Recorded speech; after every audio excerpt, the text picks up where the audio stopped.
Hello everyone. आज की class में हम ट्वेल्थ क्लास की सोशियोलॉजी की बुक इंडियन सोसाइटी का third chapter social institutions continuity and change पढ़ेंगे, जिसका हिंदी में नाम है सामाजिक संस्थाएं, निरंतरता एवं परिवर्तन। इस चैप्टर को आगे बढ़ने से पहले हमें दो चीज़ें जान लेना बहुत ज़रूरी है। वो है सोशल इंस्टीट्यूशंस और पॉपुलेशन। सोशल इंस्टीट्यूशंस क्या होते हैं, पॉपुलेशन क्या होती है और इन दोनों का आपस में क्या रिलेशनशिप है। अगर हम शब्द इंस्टीट्यूशन की बात करें तो ये शब्द हमने यूजुअली अपनी लाइफ में बहुत बार सुना होगा, कहा होगा। इंस्टीट्यूशन से हमारा मतलब होता है एक ऐसा लार्ज ऑर्गेनाइजेशन जिसका एक पर्पस हो, जो बना हो किसी पर्पस को अचीव या फुलफ़िल करने के लिए। बट अगर हम सोशियोलॉजी की बात करें तो उसमें सोशल इंस्टीट्यूशंस एक ऐसे सिस्टम को कहते हैं जो कि ऑर्गेनाइज्ड और स्टैंडर्डाइज्ड होते हैं और लोगों के सोशल बिहेवियर को रेगुलेट और रूल करते हैं। इन सोशल इंस्टीट्यूशंस के अपने रूल्स होते हैं जो कि लोगों पे इन्फोर्स किए जाते हैं और ये मोर और लेस ये इंस्टीट्यूशंस परमानेंट होते हैं, जो कि मेरे या आपके आने जाने से चेंज नहीं होते। ये जो इनके रूल्स और रेगुलेशंस होते हैं वो मोर और लेस वो भी परमानेंट होते हैं और वो लोगों पे इन्फोर्स किए जाते हैं। दूसरी तरफ एक शब्द है पॉपुलेशन। पॉपुलेशन से हमारा मतलब है वो ग्रुप्स, कम्युनिटीज़, क्लासेस जो हम समाज में देखते हैं, और ये ग्रुप्स, क्लासेस, कम्युनिटीज़ जो बहुत ही डाइवर्स होती हैं बट स्टिल इंटरडिपेंडेंट होती हैं, they are regulated by these social institutions.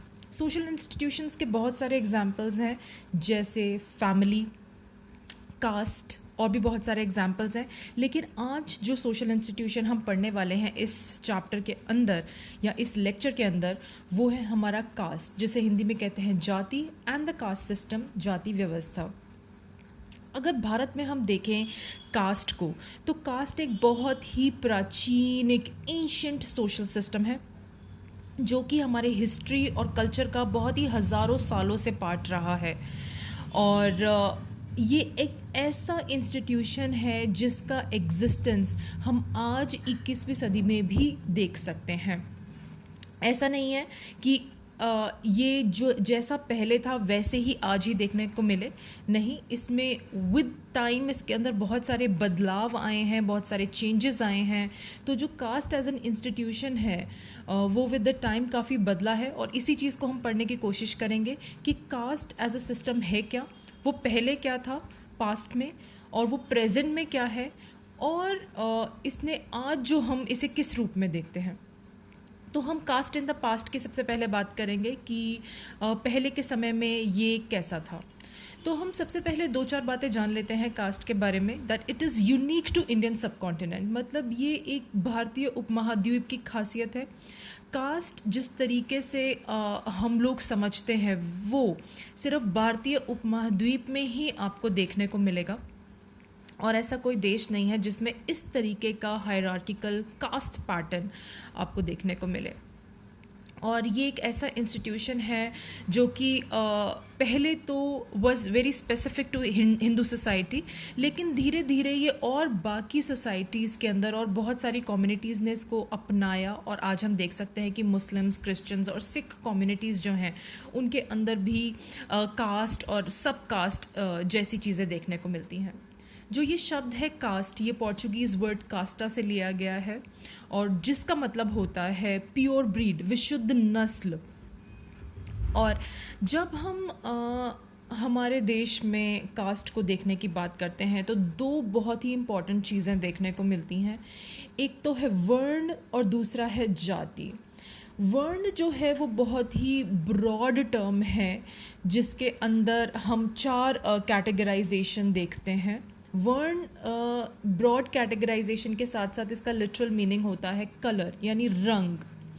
तो जब पहले जो पुराने हिस्टोरिकल एविडेंसेस से हमें पता चलता है कि वर्ण के अंदर चार कैटेगरीज हमें देखने को मिलती थी: ब्राह्मण, क्षत्रिय, वैश्य और शूद्र। और इन चार कैटेगरीज में हमने आउटकास्ट या अनटचेबल्स को इंक्लूड नहीं किया था। अनटचेबल्स या आउटकास्ट को हम कहते हैं जाति बहिष्कृत, और ये वो पांचवी कैटेगरी थी जो बिल्कुल ही अलग थलग थी। इसको पंचमास भी कहा जाता है और इसके अंदर यूजुअली वो सेक्शन ऑफ पॉपुलेशन आता था जो कि इन चारों में नहीं आता था, जैसे फॉरेन स्लेव्स, कॉन्कर्ड पीपल, और जो बहुत ही जिनको हीन और दयनीय नज़र से देखा जाता था। जो वर्ण की क्लासिफिकेशन है वो 3000 साल पुरानी है हमारे देश में। और वर्ण के ऑपोजिट एक टर्म है, नॉट एग्जैक्टली ऑपोजिट, लेकिन दूसरी तरफ हम देख सकते हैं एक टर्म है जाति। जाति जो है ये बहुत ही जनरल टर्म है जो कि किसी भी स्पीशीज़, किसी भी चीज़ के स्पीशीज़ के लिए इस्तेमाल किया जा सकता है, जैसे प्लांट्स, एनिमल्स, ह्यूमन बींग्स की जाति या प्रजाति हम देख सकते हैं। तो स्पीशीज़ को हम हिंदी में कह सकते हैं वंश या श्रेणी। और ये बहुत ही कॉमन टर्म है जिसको हम आम भाषा में इस्तेमाल करते हैं। और इनफैक्ट जो लोग हैं पहले जाति शब्द ही इस्तेमाल किया करते थे, लेकिन धीरे धीरे कास्ट वर्ड जो है वो इतना हमारे समाज में फैल गया कि हर इंसान कास्ट शब्द का इस्तेमाल करने लगा। लेकिन हम रीजनल और लोकल लेवल पे आज भी जाति शब्द का इस्तेमाल करते हैं। और जो जाति की जो हायरार्की है वो रीजन टू रीजन चेंज होती रहती है। इसके बाद हम ये समझने की कोशिश करते हैं कि जो कास्ट सिस्टम है पहले, जो हमारा लेट वैदिक पीरियड था 900 से 500 ईसा पूर्व 900 to 500 BC में, जो अर्लीस्ट फेज था हमारा वर्ण सिस्टम का, वो कैसा था। इसमें 4 मेजर डिविजन्स थे जिनकी बात हम पहले भी कर चुके हैं। लेकिन हाँ, एक बात इम्पॉर्टेंट जो यहाँ पे है वो ये है कि ये जो सिस्टम था उस समय में लेट वैदिक पीरियड के अंदर, ये बहुत ज़्यादा रिजिड और स्ट्रिक्ट नहीं था। इसके अंदर जो कैटेगरीज़ के अंदर जो मोबिलाइजेशन थी वो काफ़ी पॉसिबल थी।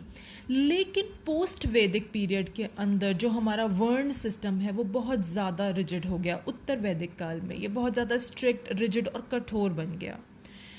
तो कास्ट का जो सिस्टम है उसके कुछ फीचर्स हैं जिनको हम फटाफट डिस्कस कर लेते हैं। जो सबसे पहला फीचर है कास्ट का वो है that caste is determined by birth. यानी कोई बच्चा जब किसी घर में पैदा होता है तो जो उस घर की, उसके पेरेंट्स की जो कास्ट होती है वही उसको मिलती है। It's not a matter of choice, मतलब आप अपनी कास्ट को चेंज, चूज़ या लीव नहीं कर सकते। लेकिन ऐसे भी इंस्टेंसेस देखे गए हैं जब लोगों के कुछ करने की वजह से उन्हें अपनी कास्ट से एक्सपेल या निकाल दिया गया था। और दूसरा जो फीचर है इम्पॉर्टेंट वो ये है कि इसकी जो मेंबरशिप है वो बहुत ही स्ट्रिक्ट रूल्स के हिसाब से बनती है, जिसमें से एक है मैरिज। आप मैरिज करके किसी पर्टिकुलर कास्ट के अंदर जा सकते हैं। This is specially true for women. और आप अगर भारतीय समाज की बात करें तो यूजुअली देखने को मिलता है कि जो ग्रुप्स हैं, जो मैरिजेज़ हैं हमारे देश में, दोज आर एंडोगेमस मैरिजेज़, मतलब सजातीय मैरिजेज़ हैं। लोग अपने कास्ट ग्रुप के अंदर ही शादी करते हैं। 2011 का अगर हम सेंसस देखें तो उससे हमें पता चलता है कि सिर्फ 5.8% इंटरकास्ट मैरिजेज़ भारत में हुई थी। और अगर मैं आपको बहुत ही स्ट्रिक्ट एग्जाम्पल दूँ एंडोगेमस ग्रुप्स के, तो वो हो सकते हैं पारसीज़ या तमिल ब्राह्मण्स, जो बहुत ही स्ट्रिक्टली अपने कम्युनिटी के ग्रुप के अंदर ही शादी करते हैं। इसके बाद जो तीसरा रूल है वो है rules about food and food sharing. क्या खाना है, क्या नहीं खाना है, ये डिसाइड किया जाता है। किसके साथ खाना शेयर किया जाएगा, किसके साथ नहीं किया जाएगा, ये भी डिसाइड किया जाता है। उसके बाद है हमारा caste hierarchy, rank and status. इसका मतलब है कि जो कास्ट की जो हायरार्की है, जो सीढ़ी नुमा हायरार्की है जिसमें हायर और लोअर स्टेटस होते हैं, ये बहुत ही स्पेसिफाइड प्लेस होता है हर कास्ट का अपना उस हायरार्की के अंदर। और पोजीशन चेंज करना, मतलब नीचे से ऊपर जाना, जो मोबिलिटी है, it is very very difficult. इसके बाद जो हमारा पांचवा जो फीचर है वो है caste is traditionally linked to the occupation. मतलब जो ऑक्यूपेशन है वो generation to generation pass on की जाती है, और जो आपके पेरेंट्स की ऑक्यूपेशन होगी वो ही मोस्टली आपको मिलेगी। This is specially true for the main. जैसे कि जो ब्राह्मण्स हैं वही पंडित होते हैं, इसका एक एग्जाम्पल ये है। और जो ऑक्यूपेशनल मोबिलिटी है वो भी बहुत ज़्यादा पॉसिबल नहीं थी उस समय में। और जो हमारा लास्ट